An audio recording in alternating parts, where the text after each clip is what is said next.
the world stops making sense and you don't feel much at home, you just head across that old mill bridge and ride on up the road. Now I've got a secret that nobody knows, a little one-way ticket to where them corn stills grow. Now let's go and take a ride in my time machine. I got 4 wheels and a tape deck and a full tank of gasoline. Let's slip away together, just you and me. Oh, let's go and take a ride in my time machine.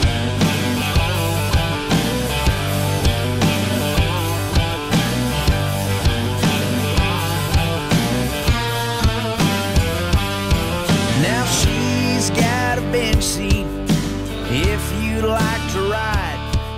We can live like it was yesterday and the good times never die. Going into this fall, we're pretty optimistic about our chances of having good hunts here at the 150-acre farm that we have up here in Atlanta. Last year we had a lot of good hunts, and this year it's even set up to be more so. We've put in food plots this year. We've set a couple more double sets on opposite ends of the farm, sitting over different food plots, and we're getting a lot of awesome trail cam pictures over both. Kind of the two at the top of our hit list is an 8-pointer named Fred that I passed last year, just because he wasn't old enough yet, so we're hoping that he really develops into something.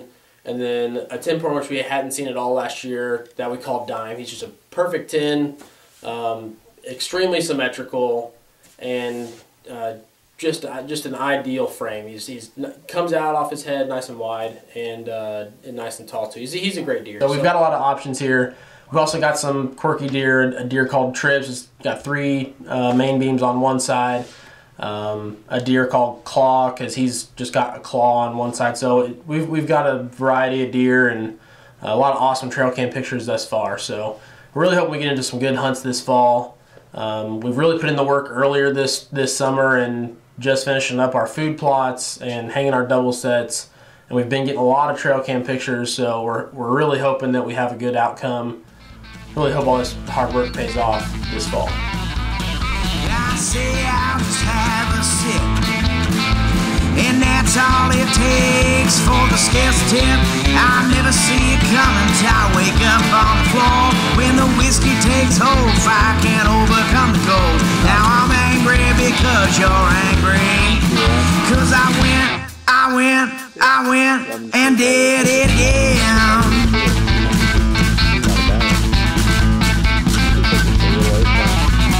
Now I'm trying to kill that old man that my old man left to me. His old man gave it to him. The curse has got us 3.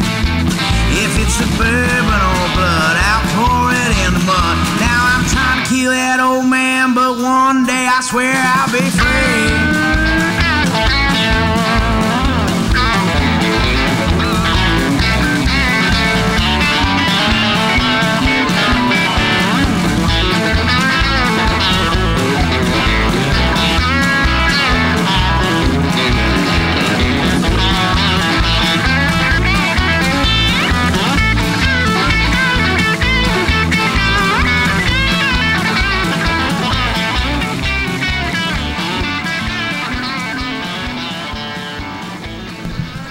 Opening bow season starts this weekend in Missouri, so we're excited to get in the stand, put in some hours, and hope that all of our time in our summer prep pays off. Let's get after it. Well, it is a hot opening weekend, but any day in the deer stand is better than a day sitting on the couch. So me and Trav got out to a farm here in Macon County. A lot of potential this year. We've seen a lot of good deer out here, and we've had a lot of good daytime pictures.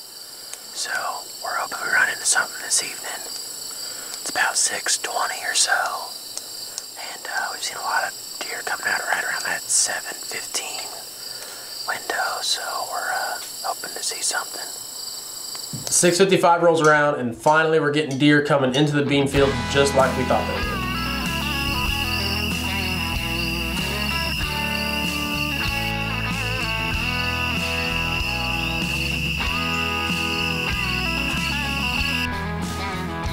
After the does mill around in the field for a bit, two familiar faces step out of the timber.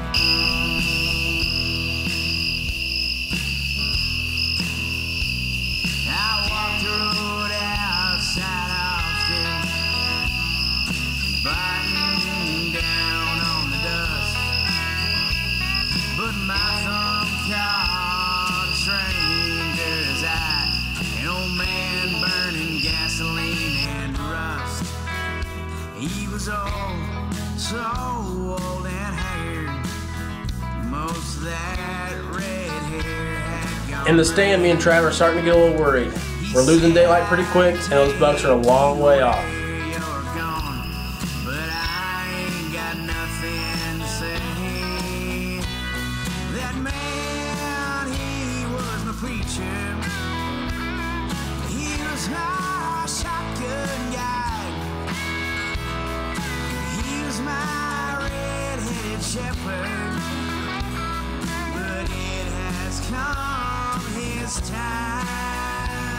We sang, oh Lord, we sang, and smoked as we rolled along. He kept his word and he didn't say much, but I found solace in his song. I won't forget the old man, all the wisdom and the wound.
Even though the camera light was really low, couldn't pass up the opportunity to shoot Fred with just 20 yards between me and him. I'm still shaking. So I had a buck. I think it's the 8. It's been here on a regular basis. Come in, had him across the field 200 yards, really pressing for time. He comes into the plot here, right behind us, with about 5 minutes left in legal shooting time. Pulled back, got in my sights, let the arrow fly. We're gonna see what we have on the footage, but unfortunately it's pretty much past camera light at this point. So we could see him take off with the arrow in him, but we're at this point just trying to wait him out. I'm stoked right now. The trail cam is gonna have that. Oh yeah. Yeah, that's what's gonna be awesome. Yeah.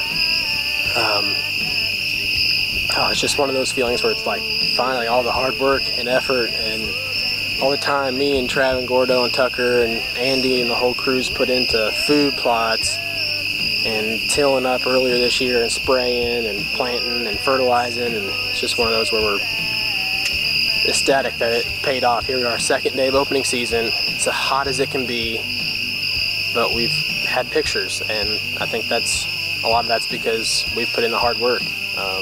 So I'm stoked. Now we just wait. Hope that I put a good shot on him,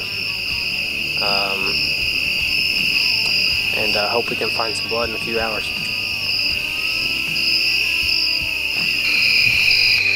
Well, we're back out in the bean field, or just on the bean field edge here. We got out of the stand, snuck out, watched him leave. We think he went in this general area.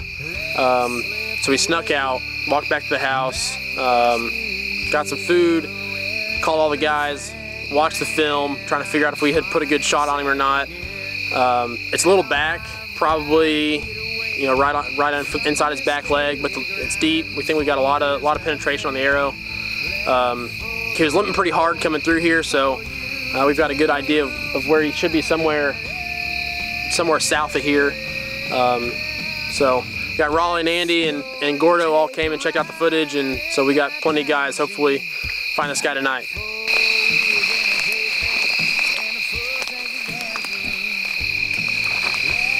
Blood here.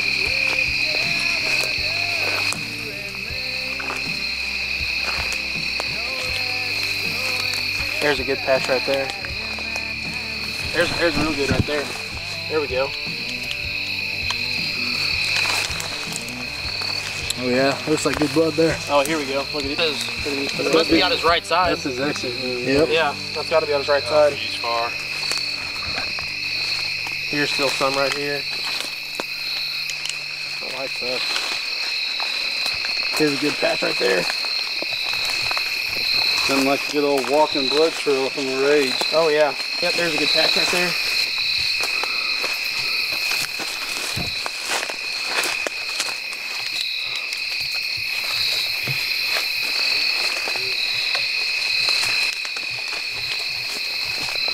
Here's a good patch.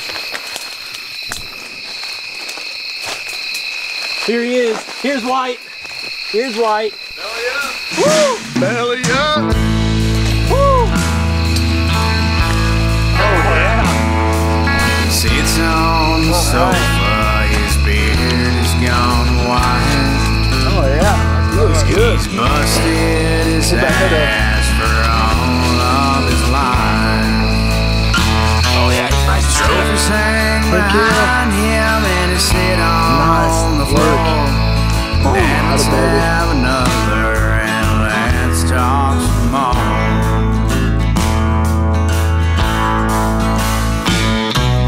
Bobcats and beer cans and horns on the wall.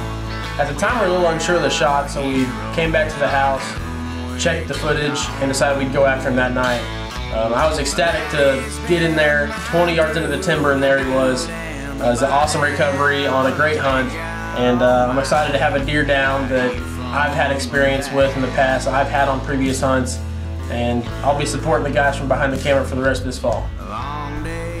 Hey, way to go, Drew. Congrats on getting your first buck down and starting the Timber Talk season off right. Got some big things coming up on the next few episodes, so stick around.